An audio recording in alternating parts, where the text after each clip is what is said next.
I named myself DoBoy, which is, obviously a big character. So I started to believe in my mind that my success was predicated on this character that I created, which was a fat kid that was kind of being tormented. So I think how I treated myself as a child, I treated myself like that professionally later, and I became like the butt of every joke, even though it probably wasn't true. Like, even though, I know now that I am talented and I do have a skill level, but at the time I was just like, oh, I'm only doing this because I'm fat. Like, I'm the fat guy. Like, I'm the token fat guy. And I think like that harmed me later, because then it just ended up with me ballooning to 486 pounds a couple of years ago and almost getting ready to die, and then having to get weight loss surgery. So I just think that, the way that I treated myself in my childhood absolutely showed up with how I treat myself as an adult man.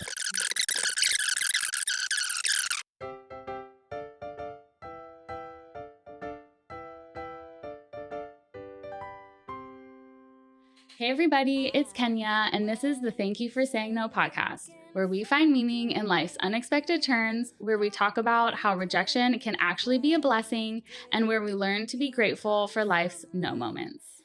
Before we start, can I ask for a favor? If you like the show, the best way you can support Thank You for Saying No is to subscribe or follow wherever you are currently listening to the podcast. YouTube, Spotify, Apple, wherever, hit that subscribe button or hit that follow button. This is a free way you can support the podcast. And my commitment to you is that we'll find guests that you want, I'll listen to your feedback, and I will make sure the podcast gets better and better. And with that, let's get started. Anthony Dwight, aka DoBoy, welcome to the Thank You for Saying No podcast. Thank you for having me. Thank you for saying yes to have me as a guest. I appreciate it. It's my favorite joke. I took your joke. I'm sorry. No, I love it. I'm so glad we made this happen. Me too. And I always like to mention how I got connected with the guest for the listeners, because life really kind of works out in funny ways. And we have a lot of entrepreneurial listeners and people who are like up and coming artists and, and creatives, really. Got it. And so I always like to say how I get introduced, because we really do live in a world where it's like networking is so important. Facts. And the world really is so small. It is. So we record, I record my podcast in a studio that is in the same building as your podcast studio. My next door neighbors. Yep, we're next door neighbors. And Alex, who's the engineer today, actually thought of connecting us together. And I'm so glad that he did. I love that Alex guy. He's a good friend of mine, man. We, it's like my brother over there. He's like, stop. Got a lot of love for that guy. And then after chatting with you and learning more about you and your story and your journey, I was like, we definitely need to get him. Yeah, after I got off the phone, I was like, I hope I didn't say too much, because I've been like sometimes, like, I'm saying my thing, like sometimes I feel like I overshare. I was like, I hope I didn't tell her too much. But no, it was perfect. I was just trying to be honest. It was perfect, because I was like, we have to make this happen. For sure. So as a quick intro for the listeners, DoBoy is an actor, rapper, producer, writer, and comedian. You may know him from Nick Cannon's Wild 'N Out show, and over the years, he's worked on many popular shows and podcasts. And DoBoy, I'm just excited to have you here. I love how you're talking more about mental health and your journey through that. And so today I want to talk about, some of your no moments in your life, in your career, personal, whatever you're comfortable, your life's unexpected turns. Okay. And how you broke free from the boxes that you found yourself stuck in, and you're just healing through all of it. So let's start at the beginning. What was your childhood like? Where'd you grow up? That kind of stuff. It was a crazy, traumatic childhood with a bunch of wild things that happened. But it was originated in Sacramento, California. About 500 miles up north, from LA. And so, I grew up, single family of 4. So my mom, my dad, my sister. And I kind of like grew up as a church kid. So I really had I was always in church, So started playing drums in the church really young, like maybe about 8 or 9 years old. And I even became a gospel rapper at one point, because music was just always kind of the thing that I led to and gravitated towards. I don't know, it was just always, my mom used to even tell me, when I was a kid, I didn't really play with toys like that. I just used to like to have a couple wooden spoons and hit pots. So I kind of think I always had the music thing. So, I had a pretty, cool, decent, childhood out there, just living my life, but was always like a kid that struggled with his weight. So I think that kind of shifted the way that I looked at the world a little bit, kind of makes you feel like you're not as good as everybody else. It kind of walks with you, so to speak. But, for all intents and purposes, I had a really, decent childhood, went to, went through school and everything, played drums in the marching band. And music was kind of like, my biggest thing. So that was like kind of like my introduction to the world. Like the first 18 years of my life was just a lot of church, a lot of music, and, a lot of traumatic childhood events all mixed into one life burrito. Life burrito. Yeah. I like how you found music, because I also grew up playing music. Really? What do you play? The piano. Really? Mm-hmm. You got them keys. I do. Gotcha. And I remember when I was in elementary school, I wrote my piano recital piece. And I know, well, you were writing music? I was writing it. But this is the thing. I don't know exactly what it sounded like. Because, as a kid, when you think things sound really good, and everyone was proud of me, but I don't think anyone would have told me if it was like, what is this, ma'am? But that's the thing. I think that that child innocence allows us to create without judgment or prejudice. Because that's a lot of things, especially when you're creative, people don't understand how sensitive we are. We're all just kids that just want to make dope stuff for people to see. So I'm glad that you, stuck with it and was out here writing. I was grateful. Stuff. I was grateful for it. And I played the drums. You played the drums? I played the drums. So you played I know. We should be in a drum band. Set? You know how to play? You know how to stick a little bit? One thing I know how to do. Nice. Thank you. That's super dope. That takes a lot of coordination. Fun fact, you want to know how I learned how to play the drums? Yeah. So I used to go to church all the time, right? And so I thought that I always knew the drummer kind of controlled the tempo of everything.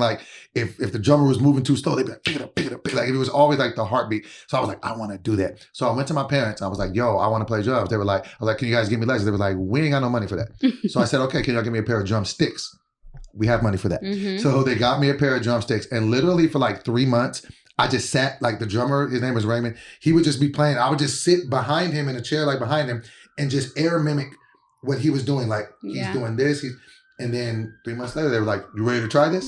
Yeah. And I'm sure you were good too. I was decent. I was right. Yeah. You got a little bit of something. Kids are incredible. Yeah. How we can just learn things so quickly and adapt so fast. And then when you get adults, people beat that dream and innocence out of you. They're no, go get a job and work for the state. Wait, but I want to paint pictures. Yeah.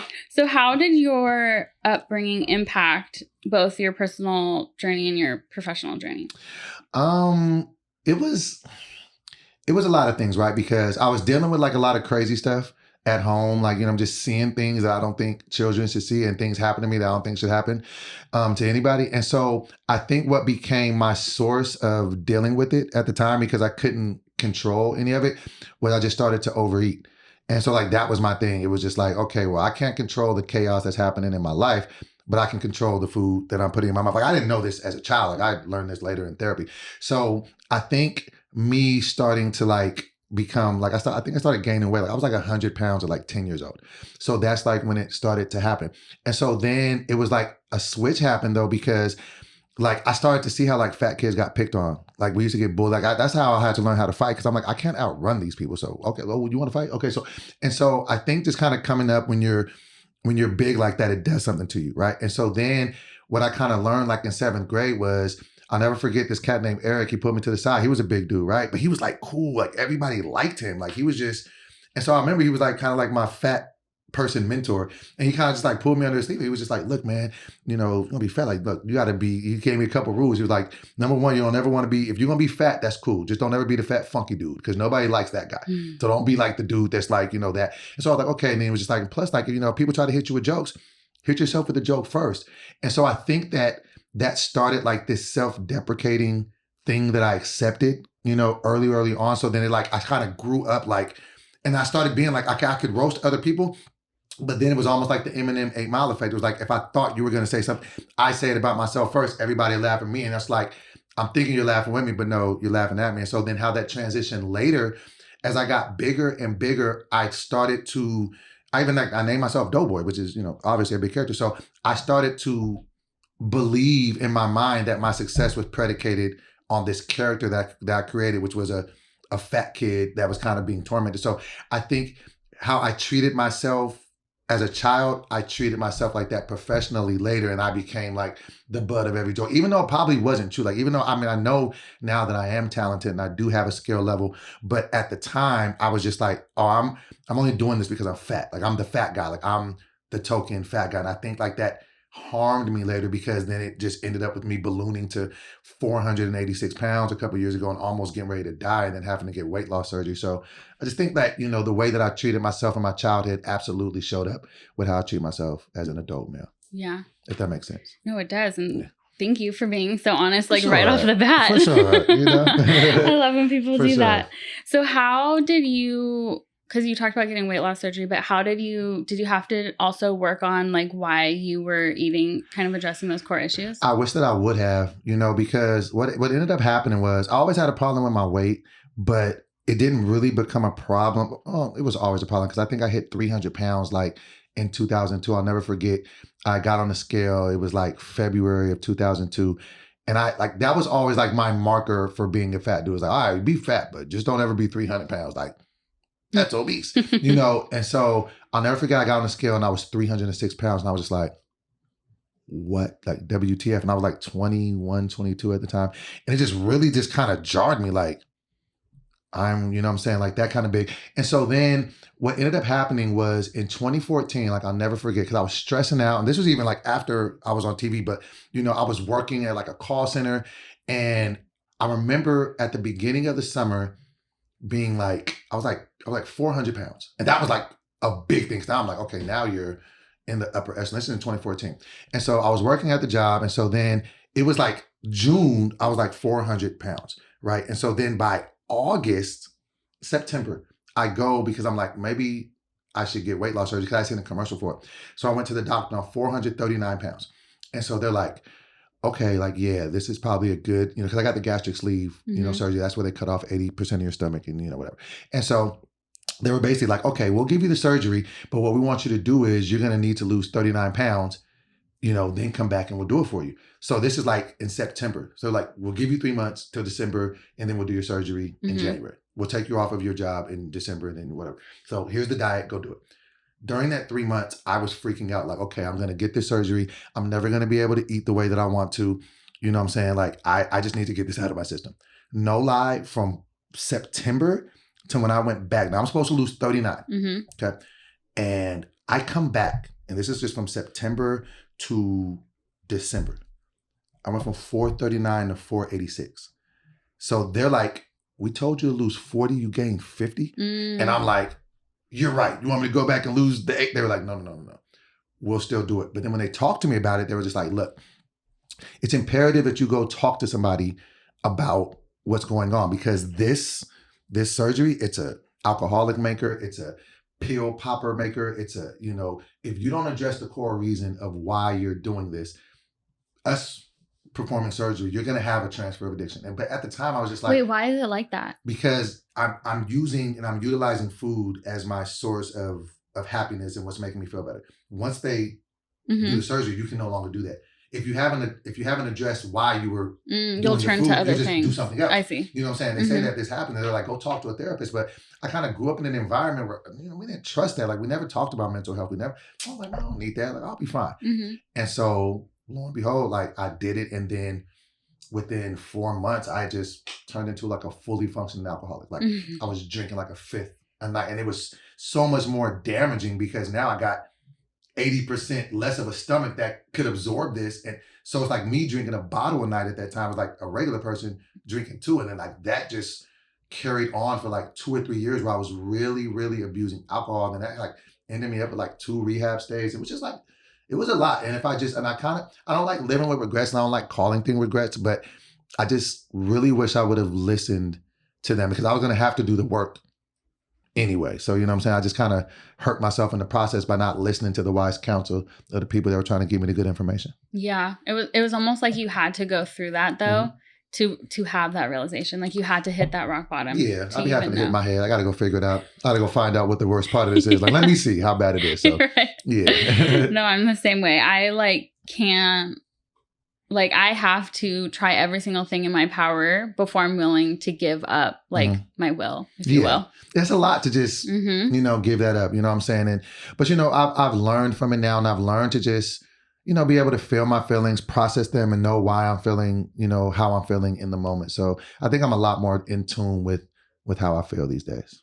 So you said when did you start your therapy journey and like really addressing the issues? Was it when you went to rehab or not till later? No, it wasn't until later, to be honest. Like I still, wasn't even functioning with it. Like, you know what I'm saying? So all of that happened. So this is like, I get the surgery January 8th, 2015. So I'm actually coming up on 10 years in a couple of months. Wow. And so everything was just kind of spiraling, out of control. Like, but I was still functioning and like everything in my career was just doing great. Like I'd be drunk all night, then get up and be able to go knock out a 12-hour day of work. And it didn't, hurt or harm me, but it didn't really catch up to me until 2020 in the pandemic.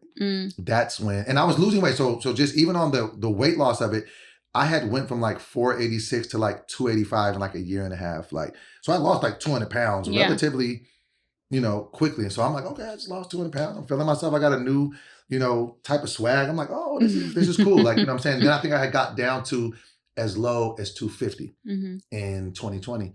But then 2020 hits and the pandemic hits, and then that just became a whole different monster in itself. And then that's when I really became confronted with the mental health stuff. Hey everybody, real quick, we have some awesome merch and you are gonna wanna check it out.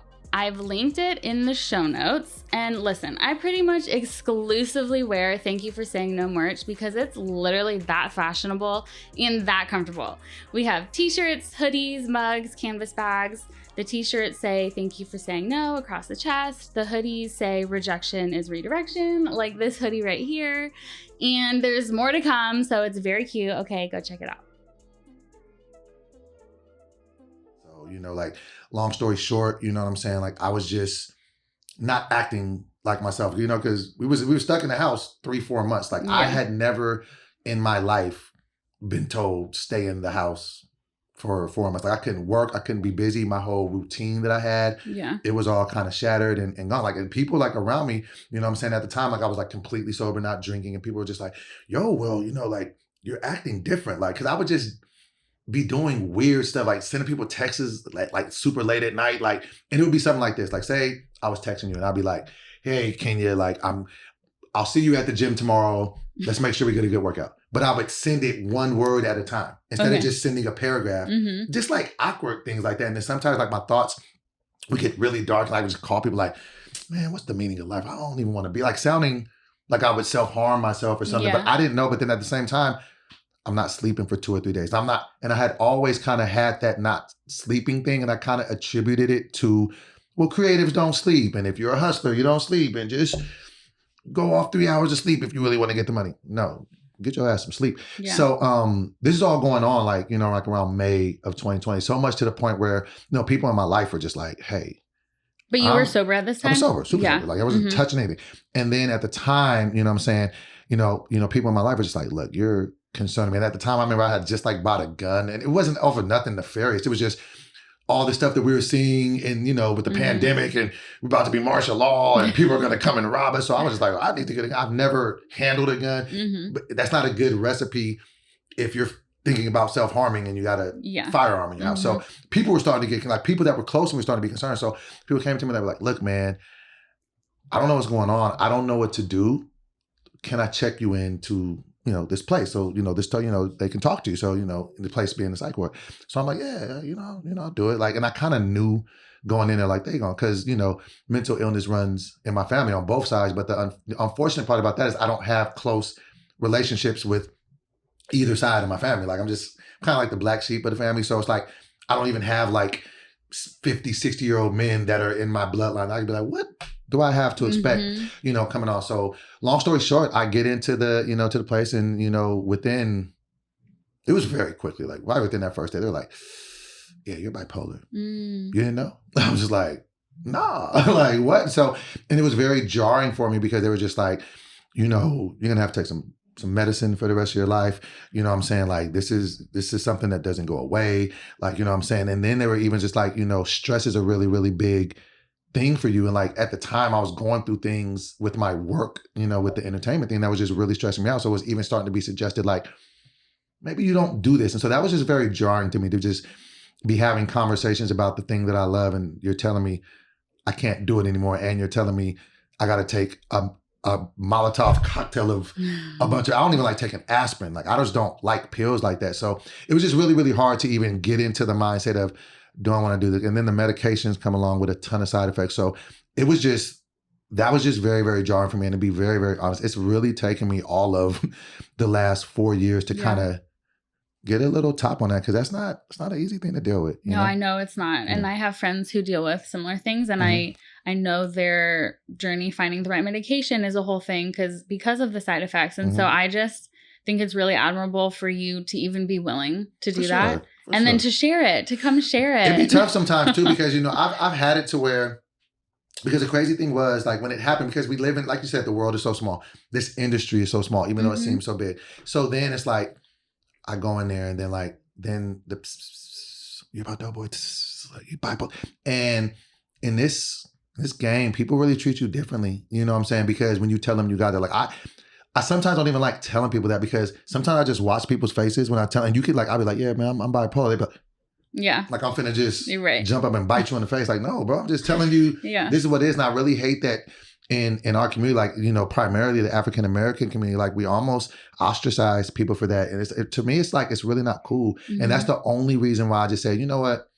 I'm not just going to be the dude that just uses my platform to entertain people and make people laugh. You know, so I just came out with it because, you know, people were already talking about it. I'm like, y'all not finna threaten me with who I am as a person. You're not finna put me into a corner and make me feel like I'm ashamed of it. And actually, I'll just be the one to speak up and just be like, nah, I'm bipolar. Okay, that's cool. I'm also a good dad. Like, I'm also a good dude. I'm also a studio owner. I'm also a comedian. I could list off a bunch of other things. So, you know, I just, and once I started being open and honest about that, then like, literally, I'll get DMs from, you know, parents like, thank you so much. My son suffers from this, and him seeing he's a fan of yours, and him seeing you talk about it is making him more open to talk about it. So I'm just like, all right, well, cool. Like, you know what I'm saying? Not like I'm trying to be poster child for, you know, mental illness or anything, but at the same time, if I'm affected by it, I'm, you know, grown up enough to talk about it and have an open discussion about it. I think that's really brave, honestly, because I can kind of understand that, because I'm clean and sober, and I got clean at a really young age. So I've had to navigate just being clean and sober. It's a tough roller coaster. It's a tough cookie to bite. Trust me. It really is. And the stigma that comes with it too. And now I've told you this on the phone before the episode, but I've been clean and sober for 13 years. Come on. Thank you. Shout out to you. Thank you. That's super dope. How do you find the power to stay consistent for that long? Because trust me, I'd stand up and get knocked down a lot with that. One day at a time. Literally just the day that's in front of me is all I got and all I have to commit to. And I've done that every single day for 13 years. Okay. But I know those kinds of things come with a stigma. And so I don't just tell anyone. I'm not like, hi, I'm Kenya. Like, I'm clean and sober. I'm an addict. You know what I mean? But it's something that's super special about me, and that I love it so much about me that I am like, so selective who I share it with, because it's such a special part of who I am. Right. And it's given me the opportunity to help other people like have a new life, you know? And, for sure. And so I think when we have these like bipolar addiction, things like that, like it's actually like, it can be a blessing. Like, thank you for saying no themed. Like it's something that we can use to help other people and just make their lives that much better. And it can really connect us. No, the crazy thing about that too is that, and shout out to you, like, you know, super amount, about 13 years. That's not no, that's not no pushing the bushes. That's, you know, that's a, you know, a lot of time. The dichotomy that I face sometimes with being open about sobriety is I'm not perfect. You know what I'm saying? Like, there was a time where I went 939 days and didn't drink, and I was very open about it publicly. I almost wore like a badge of honor, like, yeah, this is, but then once you slip, like, well, are you going to yell that you fucked up just as much as you yelled, you know, when you were doing the right thing? And so then, like, I would try to be honest about it, be like, yeah, you know, I slipped. And then people, like, damn near weaponize it against you. Like, I can't believe you. Like, because, like, people in the comments just be, they be doing a lot. Like, you know what I'm saying? They'll make you feel bad, you know, for having a human moment. So, like, that's the only reason why, like, that'd be the thing where I just be like, I go back and forth of if that's the part of my life that I want to share about, because it's just like, well, what if I mess up? I'm not perfect. Now did I just let everybody down? Now if there was somebody that was looking to me for guidance and to be the light, now I just slip. Now you about to go jump in the water too. So it almost makes me a little hesitant with that part of it, because it's just like, it's still something that I'm punching off the back foot with. Like, you know what I'm saying? Like, I'm trying my best to figure it out. Like, you know what I'm saying? And sometimes it's in my mind, like, be 100% clean and sober. Don't you ever touch nothing. But then there's that other part of your mind that, you know, kind of can can want to fuck up what you're doing, and it's just like, oh, you can go get a shot. Like it's just so I still like I wrestle with that every day. But it's just like you said, it's just a daily process that I try to just just try to have the best days every day and not get swallowed by anything. I think it's admirable that you share that on social media, because I haven't shared that on social media, just on the podcast. I've shared it so my listeners know, but I haven't like made an Instagram post about it. But sometimes like the process can also be really sacred, and that's why I'm like so hesitant to just let people know off the bat. It's such a sensitive thing, and I feel like I share so much already. Like I'll be like, I'm already telling people I'm bipolar. I'm already talking about this weight loss. I'm already talking about depression. Like I gotta tell y'all everything. Like, and I just don't want to let people down. Like if that's really what it be, and it just be like, I'll be so rah with the I got this, and then when I mess up, I'll be like, tell everybody. But the beautiful thing too about like, oops, that's okay. No, it's okay. They're just kitties. The beautiful thing about like you and how you share is like you are growing in front of people, and this is something I actually just talked about with somebody. It was a podcast episode, that like growing in front of people is really hard, and like messing up in front of people is really hard, especially when you have a big audience and people are ruthless. Like people act like they never made a mistake in their life. This just happened to me recently. So with my weight loss thing, and it's really, really important to me too, because, I lost, a really good friend of mine, Teddy Ray, really, really good friend of mine. Like, I'm saying, he passed away a couple years ago. And like, he and I shared the same struggle with our weight, I'm saying? So, I had like told him like, before he passed away, like, look, man, I got this goal. I want to be a personal trainer. And he was like one of the only people to this day that when I told him that, he believed that. He was like, yeah, you could do that. You could train me. And so like that was the thing. And so then, to lose him. And so I had said that I'm going to get down to 225 pounds and I'm going to become a personal trainer. As of today, I was like 277 pounds. Wow. And so I'm like really, really close to this number. And so like with me now, it's just like, I have to get to that number. So I say all that to say a couple of weeks ago, and I think you might have seen this too, because I think you follow me on Instagram. Yeah. So a couple of weeks ago, I start 75 hard. Now, I don't know if you know what 75 hard is, but it's like this program. You got to work out twice a day. You got to not drink alcohol. You got to read 10 pages of a, inspirational book. You have to drink a gallon of water. It's all these little different things. So I start doing it. I'm like, I always do this. I hate when I do that, because I just be like, you're going to look stupid when you fail. Like, what I'm saying? So I started, I'm like, guys, I'm starting at day 75.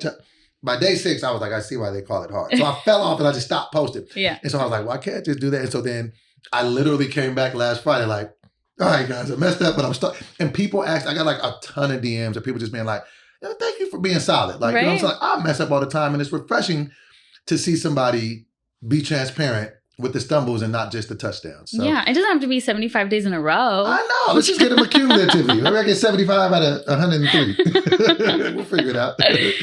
So let's talk about your professional life a little bit. Okay. And so you started, so how did you how did comedy find you? How did you find comedy? Okay, well, comedy was never something that I even thought, like I used to like watching comedy because, me and my dad we never really had like a close relationship. But when we did, we would watch Def Comedy Jam on Friday nights together as a family. And that would be like, because my dad's like a real stern dude. That would be the only time I really see him laugh. I'd be like, oh, that's cool. Like, I'd like to make people laugh, but I never really entertained it like that because I wanted to be a rapper. So like I said, like, I came up in the game and I was being a gospel rapper like around the time I was 18, 19. We were pressing up independent CDs. We were performing at churches like, wow. I was all on the, I was making songs called Bounce for Jesus. Like, I'm really like a church boy for real, And so like, that was the thing. But like, this was in a time and in an era where music wasn't as easy to do as it is now. Anybody with a laptop and a microphone can become a superstar. Mm-hmm. Back then, we was paying $50 an hour to go to the studio with ADATs, and it was just a lot, you know what I'm saying? Then pressing up CDs. And so I wasn't making any money. And so it didn't change until I turned 26 and I had my daughter. Shout out to my daughter, Carol Janae. And so once I had her, I was like, okay, I can't, this is a money flush. I have a kid now. This is a childish game. Because at the time I released like 4 albums, hadn't made $4 for music. Like, it was, still in the red. And so my best friend, Justin, he had told me, because he used to always tell me I was funny. Like, he was like, bro, you're hella funny. Because I grew up with him. I'd be like, I ain't funny, man. Shut up. I'm a rapper for the Lord. Right? And so he would just be like, bro, he was like, you're funnier than people. Because he used to go to comedy clubs all the time. He was like, you're funnier than the people I pay to see. Mm-hmm. I'm like, oh, shut up. And so then one day I owed him $300. And so I didn't have it to pay him. He was like, man, forget the $300. Go do this open mic at Laughs Unlimited. You ain't got to pay me back. Where are you? This is in Sacramento. Okay. Yeah, so I was like, shit, okay. Yeah. So, and I guess I always knew how to make people laugh, but I didn't know that I was no comedian. So I go and I do the 5 minutes and people laughed. And so, long story short, like, within like 3 weeks, I did a comedy competition. I won $1,500, and then there was this, this competition because this TV station called My 58, which was a subsidiary of NBC out there. They were looking for on talent camera hosts, so they had like this 12-week competition. They were looking for people. I entered and I won it. And so like within 6 months of me doing comedy, I'm on a salary on TV. I'm making money. I'm getting paid to just talking to a mic. I'm like, oh well, I'm a comedian. Yeah. And so then this is right around the time. Wildin' Out was just huge back then. And so I used to really sit with me and my homeboy and my daughter, she used to be in her bouncy chair. We would be watching Wildin' Out. And I'd be like, that's the show I need to get on because I can rap better than the comedians on the show. Oh, yeah. And I'm funnier than the dudes that say that they can rap. So if I could get on that show, I'll win. So that was the time that I just said, because at the time I was working at like customer service. I was like a loan officer at a bank. And I was making decent money. And I was on TV in Sacramento. So I'm 26 at the time. I'm like, okay, I'm moving to LA. And so in 2009, I did it. I packed a bag and people were calling me crazy. They were just like, you're 30 years old and you're fat and you're not that funny. What are you doing? And I'm like, I'm going to go get on Wildin' Out. Leave me alone. And so I just moved out here and then, through a lot of prayer and luck and the universe moving, I ended up booking Wildin' Out in 2012, and then that was just the start of my career. I ended up doing 5 seasons. Shout out to Nick Cannon. It's my big bro in this. And then from there, I was able to meet Russell Simmons, and he was building a company called All Def Digital. And so me and Teddy were very instrumental in helping him build that. So then I ended up going and kind of like working there, like it's like, as an employee, but then also as on-camera talent. And so I was a part of a lot of their content, the Great Taste, the Roast Me, me and Teddy used to have a show called Teddy versus DoBoy. So that's really where I kind of cut my teeth and then just started really kind of, and I was doing a lot of writing. I was like writing for all the other talent. Like that's really kind of like when my pen was growing. And so like that was like really like from 2014 to really 2020, that's, what we were doing. And so, then I did a couple other little podcasts and different things like that. So like that was like the career trajectory. But then in 2020, it's like the house of cards kept, just came falling down. And then I had to deal with the mental health thing. And then my daughter had to move with me full time out here because she was, she came from Sacramento. So then it was just kind of like, all right, well, let's kind of just, put everything on the back burner. Like, let's get, this kid ready for college. Like, like this is the more important thing right now. So I kind of even let my career just kind of not be the most important thing. And, and so then, that was just, the next couple of years. And so then to now, 2023, then me just now, like the next iteration is now I'm a studio owner. I own the spot next door. I rent out spaces for people to shoot their podcasts, but then I still do the creative stuff. Like I still have my own podcast, Morning Cup of Dough, which is on a brief sabbatical right now, but it'll be coming back in about a week or two. Nice. And so now it's just like, now I'm in a space where I really want to do more behind the scenes stuff. Yeah. There's a couple things that I do want to do creatively, but I've kind of scratched every itch that I wanted to do in front of the camera. And I do find a lot more peace and serenity behind the camera because I don't have to deal with people as much. I can just, because really with me, just truthful at heart, like I'm a homebody. I don't really like being around people all the time. I could just be in the house.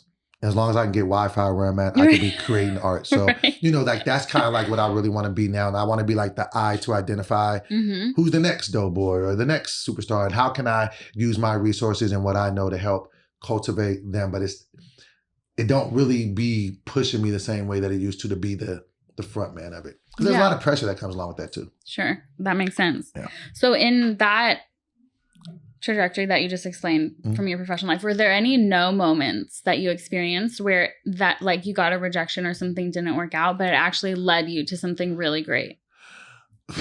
Yeah.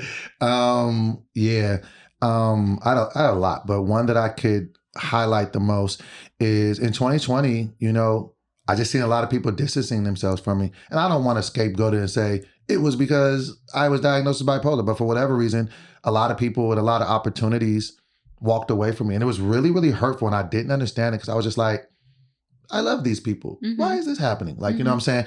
But, you can hit your head against the wall so many times and it's not going to change what it is. And I didn't understand that was pushing me into my entrepreneurialism, that it would, force me to to build my own thing. You know, like I was always super grateful for Nick Cannon. I'm always super grateful for Russell Simmons, you know, but they have their own empires that they built. I wanted to build mine. And it wasn't until I had to kind of be forced to do that because I'm such a team player that I just would have been a role player forever. But I just think it was in the cards for me to do something a little different. And I had to kind of be placed in that situation because I wasn't going to walk to it naturally. If that makes sense. That makes a lot of sense. And that's a really good one too. Yeah. Because I just love that. The no moment, Alex, are you laughing? I just like go crazy for these kind of stories. But the moments where we feel like everything is falling apart and what could be like the biggest woe is me situation, like just talking about the woe and the woe and the woe, is we have the power to turn it into something really beautiful and really great and create our own thing out of it. I think in remembering that you like reclaiming your power and that you can create this, it can be whatever you want. There is no limit. Like there is no limit. It really is like that too. And like, you know, I was just having a conversation today about that. It's like, you know, because I have a really strong relationship with God and like, you know, God to whoever, however you identify that, you know, like, you know, so, you know, I was just, you know, kind of like praying recently, you know, for opportunity. And I was just like, man, I really want this thing. Like, you know what I'm saying? Da, da, da. And so like, as I was praying for, like, it was something that just seemed so far-fetched, but I really wanted it. And so like, I kind of had a peace in my heart, like when God was talking to me, like, that's so big to you, but that's nothing to me. Matter of fact, why don't you just go ask such and such, can you do it and watch what happens? I'm just like, just go ask. And so I literally go and I say, hey, I know there's this opportunity, you think? And they didn't even stop and be, oh yeah, yes, for sure. Go talk to us and call it. And it just blew my mind, like these things that we put in our heads that are so this or that or so difficult, but like, it ain't nothing to him. You know what I'm saying? It was just like a real simple thing. So I just kind of, you know, remember that. I try not to, you know, get too far in the weeds about it. Like, you know, and then you kind of look at the work that you've done. And like, sometimes we don't, I don't know if everybody does it, but like, I'm horrible at giving myself credit for anything. So it's just like, sometimes I'll be feeling like I'm here because somebody else did the work. It's like, no, you've been out here for 15 years, sir. Like, you know, so it just really amazes me that, you know what I'm saying? Like, it ain't as difficult to God as it might seem to us, if that makes sense, you know. I have a story that I heard that's related to what you just said. It's definitely like a females in the professional space versus males in the professional space, but I think it still applies here, even though you are a male. Yeah. So, so women in the workplace, or there's a story about a woman and a man who worked on a team together, and whatever they were working on became successful. And so this like newspaper wanted to interview both of them. And so when they interviewed the woman, she gave all the credit to her team and all the credit to the guy. And she said it was everyone. It was everyone. She gave everyone else credit and didn't acknowledge her part in it. And then the guy, when he got interviewed, took the credit. He was like, yeah, I did do all this hard work. Like, he didn't take it like rudely, but like they were interviewing him. So he said, yeah, I did do about me. Yeah. He's like, I did do all this hard work. And then he got a subsequent opportunity because of that interview. And he talked about all the things that he did. And the woman, obviously I don't know why I'm saying women plural. The woman didn't get that opportunity because she gave the credit to everybody else. And I think that is an example for not just women versus men, but that story happened to be women versus men. And like, take credit for what you do. You have to. Like, you have to. And it's so easy to get like shy all of a sudden when you like are getting your flowers or like, no, I didn't. But like, look at what you did. Like, look at it. Yeah. You did that. You have to. It's I don't know, because I've recently found out that like, I be feeling like I have imposter syndrome because it's just like, I be feeling like, I don't deserve none of this. Like, and I don't know why it's like that, because I have put in the work. I have made the sacrifices. I have stayed up late, you know what I'm saying, to do it. I don't know what it is. And like, sometimes like, you know, in my behavior, I don't know if it's a byproduct of the bipolarism or whatever, but it's just like, I'll start inadvertently ruining situations for myself because I think that I don't deserve it subconsciously. Like, it took me so long to even fathom that, because it's like, what, why am I acting like this? But, you know, and it even stretches further, like romantically, like sometimes, like, you know, like sometimes I think I be wanting like the white picket fence and the you know, the wife and the kids and all that. And I be thinking that I be wanting a wife so bad so I can give her all the credit for all the work I've done. I don't know what that's about. Like, I'm in therapy working on that to be like, stay single until you figure this out. Because you're could have run yourself into a brick wall. You know what I mean? Yeah. And not saying that I need to be like some pompous, arrogant person that's just like, look at me and all the things I've done. But I do at least need to be honest with myself about the hard work that I've done. Mm-hmm. You know, I that think matters too. we automatically think that acknowledging your hard work is being arrogant. I know, right? And it's not, It's though. not. Like, you're just acknowledging your hard It's work. a statement of the facts. Yeah, exactly. These are the facts. I just never want to come off as that guy, you know? Yeah. Because we all know that guy. Well, there's a way to deliver it. That's what I'm working on. Like, Yeah. you know, and I'm trying to even, you know, because it'd be crazy. Like when I see people like in the streets and people like come up to me and they accept the work, like they respect the work. Like it's just crazy to know that you have that impact on people. Like sometimes people be like, yo, I grew up on your stuff, man. There was times where I was having dark moments. I was in depression and I used to watch your stuff together. I'd be like, me? Yeah. Well, no. Like, you know what I'm saying? So I'm just learning to embrace it and, you know, politely take the flowers when they're given and also give people theirs as well. So yeah. So do you feel like looking back, you are thankful for the things that you went through? Absolutely. You know, sometimes I used to get mad and angry. Like, why is it so hard for me all the time? Because I just always feel like it's been an uphill battle in some way. And if it wasn't alcoholism, it was obesity. If it wasn't obesity, it was mental illness. If it wasn't mental illness, it was depression. It's just like, when do I get to be happy? Like, you know what I'm saying? But I just think that life is going to keep making you repeat the test until you pass it. Mm-hmm. So it's just like, I got to get it. Like, I got to make it click. So, and anything that I went through brought me to who I am today. So I can't be mad at it because I love the end product of what it became, but it's painful when it's happening. You know what I'm saying? And I'd be lying if I said there wasn't dark moments where I just hated what was going on because I couldn't figure it out. And I just couldn't understand why it was so difficult for me every single time. Yeah. But, you know, I just feel like tough people get handed tough assignments. So, you know, I feel like I'm a tough guy. Yeah. I hate the saying, but I'm going to say it. It's like, God won't give you more than you can handle. Because sometimes I'm like, okay, that's enough. Like, okay, threshold's a little much. Yeah. Come on, big fella. Like, let's ease up a little. Let's kind of distribute some of this to some other people. This is a lot, fam. But I think it's true. Yeah. You know, and it starts to make you understand that, I'm a lot more resilient than I give myself credit for. No matter what I deal with, no matter what the situation is, always come out good. Like, you know what I'm saying? I can always just look at my daughter, Kiara, and I'm just like, look at my kid. My kid's thriving. She's a sophomore at Howard. She's wrecking. She's on the dean's list. I'm just like, that's incredible. You know, coming from a person, thank you. And coming from a person that didn't go to college just because it was never kind of presented to me that there was value in it. And I don't want to shade any environment that I came from, but it was like you were celebrated if you got a high school diploma, got a job, and didn't go to jail by 18. That was like, you're winning, you know, and to be a 45-year-old male who still has never been arrested, is, you know, I do, you know, find great love for that. But then at the same time, I wish I would have went to college. And I like, but it's cool because now I can kind of like vicariously live through my child. Like I always be having my Howard sweater on. Like I can go out to the homecoming and just see her living her best life and just be like, oh.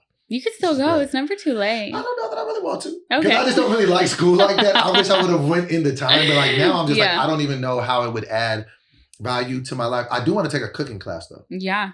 I want like life skills. Like I want to learn about financial literacy. Like I don't necessarily want to go and get general education. Yeah, but there's certain things fair. that I do want to learn. I want to learn how to make some dope salmon croquettes. You take a cooking class. Really go to culinary school. Yeah, I kind of want to take some piano lessons because I make beats too. So I got there's like maybe 8-9 basic chords that I can play. But I'm like, I would love to. We had a guest on the podcast. Mike Glazer went to culinary school. Really? Do you know him? I have heard the name. He went to culinary school. Mm-hmm. He was on The Worst Cooks in America. Mm-hmm. Is that the same name of the show? Worst Cooks in America. Okay. He lost, but he won enough. He still won money. Like he didn't get number one, but he still won money. Mm-hmm. And then he went to cooking school and then he worked with Gordon Ramsay. So he like flipped that so hardcore. That's crazy. I love when people can recreate themselves and do something different. I'll tell you something that I haven't told anybody. Okay. I've told about 4 people. Okay. But I'll tell it to you publicly, exclusively. Thank you. On your platform. I'm going to be making a bit of a career shift next year again. Because I like to go where my heart makes me feel just warranted and great. Like, you know, so I'm a very much passion person. Like, you know what I'm saying? And like, I've always been passionate about music. That's why like on Morning Cup of Dough, like that was the thing on the show. We would every day make a new original song.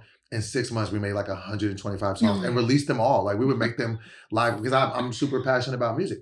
So with this fitness thing that I'm doing, so I told myself I'm going to get down to my goal weight, like I said, to 225, but I think I want to have a future in personal training. I love that. I just want to help people because I just feel like I've suffered with my life, suffered with weight my entire life. And I just feel like if nothing else, I know how to fail. Yeah. I've done everything. And you know how to come back from failing. I know how to come back from it. Like, and people don't understand, like, I had lost 200 pounds and some change. I went from 486 to 250. But then once I got diagnosed with bipolar and they put me on those meds, I went from 250 to 350 in a year. And so I'm like, okay, we're not doing this again. So I had to really like figure some shit out. Like, okay, this isn't finna happen. So for me to, be, down, what I'm saying, like almost 100 pounds since then, it's just like, I want to finish the goal and then I just want to help people get their goals. I fully support you doing that. I fully support you doing that. I want to use my platform for it too, because people have always known me being DoBoy and, obesity being synonymous with my name. Well, I'm just like, okay, well, maybe I can use this platform to help educate some people, but, and also let them know about the connection between mental health and physical health. They're one and the same. Because a lot of people think that you could everybody can have 2 months of motivation where you're just eating chicken and broccoli and you're on the treadmill an hour a day. Like, we can all have white knuckle willpower to do that. But if you don't change your mind, that's going to be short lived. Yeah. As soon as you get some level of some results, you're going to stop. You're going to go back to the things that you want to do. And I can only say that because I've been doing it my whole life. So I'd rather, even with the body that I'm trying to build, I'm not trying to do it for vanity thrills. I'm trying to create a new way of life. And that's kind of what I want to teach to people. That's amazing. I'm excited to see that come out. Thank you. So let's end on this note. Okay. What advice would you give to people who are kind of going through it and struggling to get the help that they need?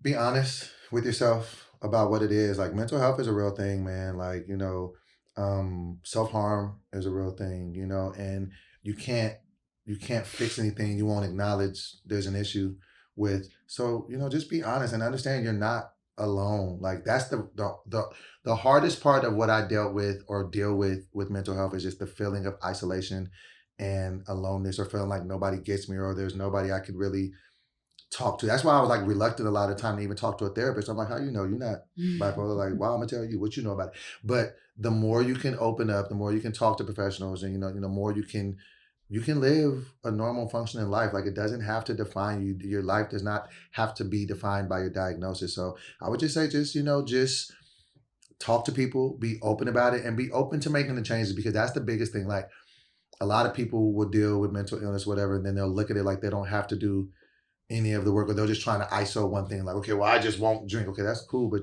you also need to make sure you're getting some sleep. You also need to make sure you're getting some sunshine. You also need to make sure you're meditating. You also need to watch your diet. There's so many things that you got to do. So just look at it like it's just like with anything else. Yeah. Like if a person was, diagnosed with a physical ailment, they would do the necessary things that they need to do. So just take it seriously more than anything, because if you don't take it seriously, it's going to take you serious. So, you should probably get that in check. But just know that it's not a death sentence. It'll be cool. You know what I'm saying? Just, keep your chin up. You'll be all right. Right. And take it one day at a time. One day at a time. That's all it is. Yeah.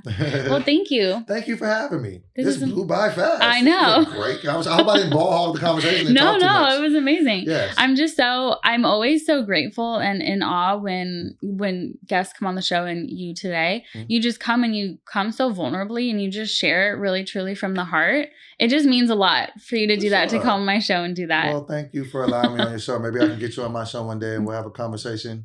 We'll talk about some things on my show and have some fun as well. It would be very fun. And so tell the listeners where they can find you, what you got going on. They can find me on I Am DoBoy on all platforms. It's IAMDOBOY. If you would check me on YouTube, it's IAMDOBOY TV. On my YouTube channel, I actually put out a lot of different podcasts from different people. I got like a podcast with my homegirl Gucci, my homeboy Esau. Oh, she is so funny. Gucci's just she's such a I love that girl. And my big bro Ray Grady. So we got like a bunch of little content, and then I'm gonna be coming back with some original content. So just know, when you guys come to my page, you ain't just getting DoBoy, you're getting some people that DoBoy thinks is pretty dope, and I'm just trying to give you guys some good content all the time. Nice. Well, thank you. Thank you for having me. That's a wrap. Appreciate it. Okay. Cool. That was fun. That was fun. On the podcast, we want to connect with the audience and create a community that inspires and grows together. We have a way to do that.